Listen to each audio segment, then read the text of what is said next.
Jericho and Starks started it out, and the people love Ricky Starks. I was wondering when he came out, who taped his ribs? Have you ever seen a rib tape job like that? It was like 3 inches wide.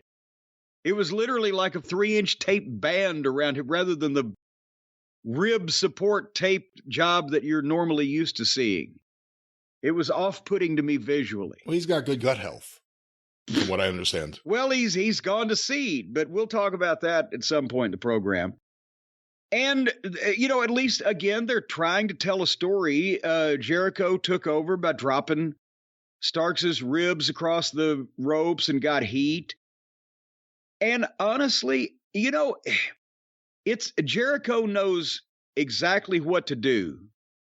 He can only do it at about 65% speed these days. I think that's what he's a master at, conserving energy and walking instead of running, where you don't notice it as badly as you do with some people. But this was a TV match. It just had a TV match feel and a TV match pace and a TV match. The people really wanted Starks to win because they like Starks. And finally, they did a TV finish. Jericho gets the lion tamer. Starks fights out, gets a single leg Boston Crab. And here comes Sammy Guevara running down there. As soon as he runs down, there's Action Andretti out of nowhere and tackled him. And while the referee's watching this, Jericho is in the single leg crab, but reaches and crawls and gets the bat. And Starks is supposed to let go, and he wouldn't let go for a while, and Jericho had to reach back and give him the Iggy. And he lets go to go look at the referee and turns around, and Jericho hits him in the ribs, the bad ribs, with the bat. And then stands up and goes for the Judas, and Starks blocks it. Like this. Is there a winner for worst finishing maneuver that we can, or a honor for that in the Observer Awards that we can give to Judas? You think that's the worst finishing maneuver, the Judas effect? Well, he only hits it half the time, and it's hard to take a good bump off of. And then, if you notice when he goes for this, and Starks just put his fucking forearms up and blocked it, and he stopped, and they were just... If he was swinging with any force, he would have knocked fucking Starks off his goddamn feet, even if he'd hit him in the elbows, right? It was just a block like, beep, oh. And then Starks hit his finish, 1, 2, 3. The fans liked the result. It was a TV match. Starks is capable of more. I can't imagine what Jericho's going to look like if this is year 1 of his 10-year contract and year 9 of his 10-year contract. He'll look like the South Park version of Rod Stewart when they roll him out on stage to sing "Do You Think I'm Sexy?" And the answer will be no. I thought it was a fine match.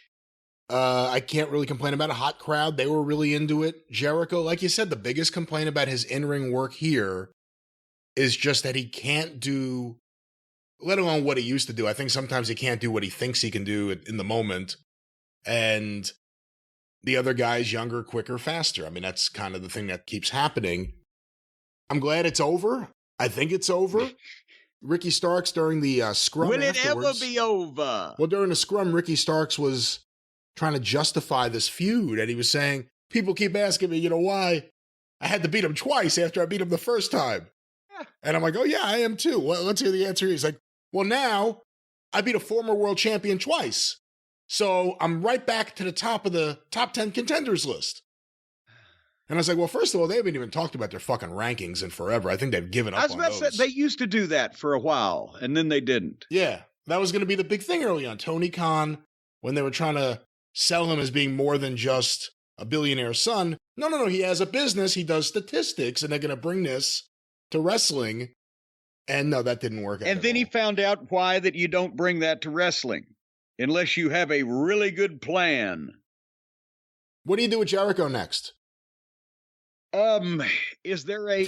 Well, you have two options. One, send him home for a while just to refresh him off TV. But two, if you're keeping him on TV, what do you do? I'm thinking, is anybody parking cars? No, I don't know. God damn it. It's just, he's got this group. I mean, Hager collects a fucking check for absolutely nothing. Sammy Guevara had the opportunity at a couple of different times, as I think we mentioned. We were talking about that ladder match on TV last week. He was an over babyface until the people realized that he's kind of a dick. Once they realized he was a dick, he was an over heel until he just did stupid shit and then got mired down in the group of Jericho. And now I don't know whether they give it shit that much either way, but it's not just about Jericho. If he keeps that giant entourage around, you've got to involve all those fucking people. Maybe the next program with whoever ought to be, if Jericho loses, the group has to break up. And then let's see if Sammy's got anything left on his own. The Garcia, good Lord, he's the only reason now he exists is because he's in that group. Remember, we couldn't get rid of him for a while. Now you don't see him outside that thing. Daddy Mac and Cool Hand Luke and fucking Hager, good God. They ought to sentence him to community service for as much money as he's stolen from fucking Tony Khan. So break up the group. It's nothing special. He's not the only one. Well, but it's egregious because he's bigger. And with that purple fucking hat, you can see him easily. He likes that hat.